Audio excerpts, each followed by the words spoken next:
वाला 13 तारिख दिन राति से भितर आड़े थिला माने ओडिशा मोर ओडिशा पूरा भितर आड़े थिला हाथी जमाने खेदिबा लोक से माने खेदिते कौन बाहर को देबे माने बेंगल पराइबे से माने आमर जो कोबी के चिनी आलू बा टमाटर बादाम विभिन्न प्रकार चाष जो थिला से चाष बाड़ी ढुकई दे करी पड़े चली गले फॉरेस्ट वाला एणु राति सारा से बाड़ी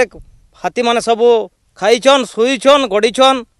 इत्यादि करी राति सारा रहीछन सकाळ 7 पर्यंत बिल अचन हेले फॉरेस्ट वाला तांकर निंद भांगुनी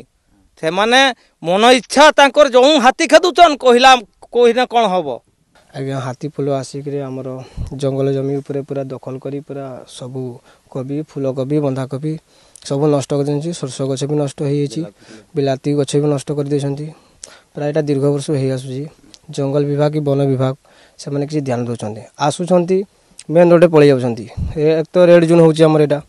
बेंगल वाला आसुचन से पटे जंगल में जाऊँगी तो से ओडिशा को खेदी दौन ओडिशा वाला आसुचन तो से भी वन विभाग वाला आसुचन बड़ साइड आसिक खेदी पलि जाऊन आम घर कि आम ग्राम आसिक कहते हाथी आसी वन विभाग निज मन इच्छा कम कर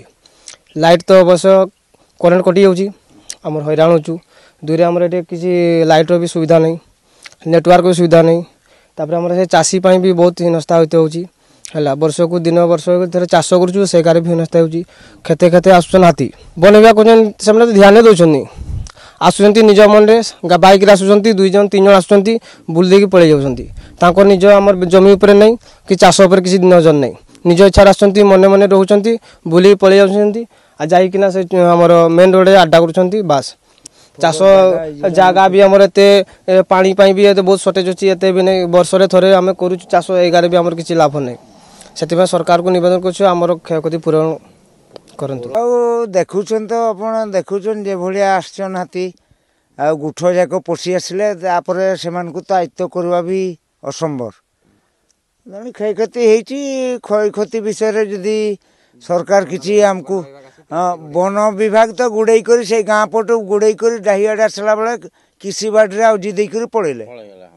बुझे ना गत थर भी से भाया पाल साइड रू आसला बुझे ना ये जंगल पटे चाष बाड़ियाडे आउजी देकर से पड़ुंट गला थर आमर मारपिट होता ये पिला सहित ये फरेस्टर विभाग मानकर एमाने आसबे गाँव रे आसबे केड़े गला हाथी चल रे या करेंगे देख जंगल साइड को जो चाष बाड़ी को आसन को भी से पड़े जाऊँ फरेस्टर वाला खाली रोड साइलेंसर बजे देना हाथी पड़ेब आज्ञा भाव वर्ष को वर्ष आमर खेती कर चलते चाषी समस्त चाष करूँ ना आम खाइबू बोली चाष करुड़ा दिन अमानिया हाथी पलंकर उत्पात बढ़ी बढ़ी चलुला बेले हाथी पल को घोड़ाइबार विफल होती वन विभाग एवं वन विभाग हाथी पल को घोड़ाइबा